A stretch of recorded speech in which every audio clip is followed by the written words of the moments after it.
From the National Newsroom of the Canadian Press, I'm Jason White. Canada's embassy in the Dominican Republic says there were Canadians involved in last night's fatal tourist bus accident.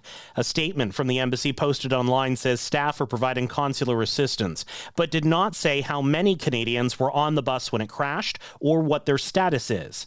Local media report 2 deaths and at least 19 people injured. The crash was about an hour's drive west of the popular resort area of Punta Cana. The reports also say authorities confirmed both fatalities were foreign nationals, but did not confirm their citizenship. Foreign Affairs Minister Anita Anand won't say whether Canada views the U.S.-Israeli strikes on Iran as legal. The major attack over the weekend killed Iran's supreme leader. First and foremost, Canada wasn't involved, we weren't notified, and we do not have an intention to be involved in any military strikes or operation.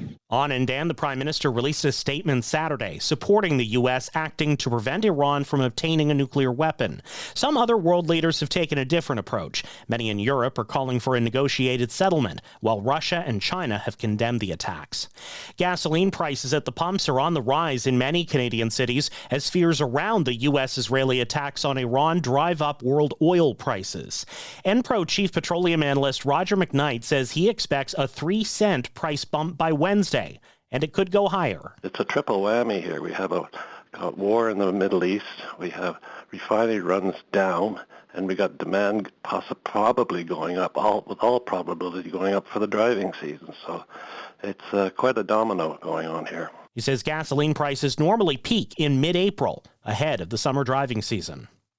Saskatchewan Premier Scott Moe is applauding Canada's uranium deal with India. The $2.6 billion agreement means Saskatoon-based Cameco will supply just under 22 million pounds of uranium to India over 9 years. Saskatchewan is Canada's only producer of uranium. This Sunday's time change will be the last one in British Columbia. Premier David Eby says the province originally wanted U.S. states on the West Coast to make the change at the same time, but decided BC was done waiting. When we change our clocks twice a year, it creates all kinds of problems. Kids get up at the same time, even though the clock's changed. Dogs get up at the same time, even though the clock's changed. Parents lose sleep, kids lose sleep, and even people without kids or parents, they're losing an hour of sleep. Eby hopes BC's move will reignite the time change debate in the States. Your chances of seeing tonight's lunar eclipse will be better the further west you live. Unlike the solar eclipse, there's no danger to observing it with the naked eye, and you don't need any special equipment. This is the Canadian Press. In sports, Canada skip Brad Jacobs remains unbeaten at the Montana's Brier and St. John's. His Calgary-based team defeated Ontario's Jaden King 8-2 this morning for its 4th straight win. Manitoba's Matt Dunstone posted an 8-3 win over Jamie Cooey of the Northwest Territories. Play continues this evening.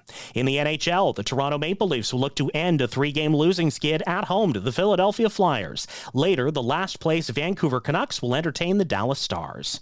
Iran's place at the FIFA World Cup is now in doubt after this weekend's U.S. and Israeli-led strikes. If Iran does not play in the tournament, Iraq is next in line from Asia. And French sports officials and athletes are pushing to include athletes with intellectual disabilities in the Winter Paralympics before the country hosts the 2030 Games. Athletes with intellectual disabilities have been excluded since 1998. The 2026 Paralympics begin Friday. From the Canadian Press, I'm Jason White. Thanks for listening. Don't forget to follow and subscribe. For more of today's top stories, visit thecanadianpressnews.ca.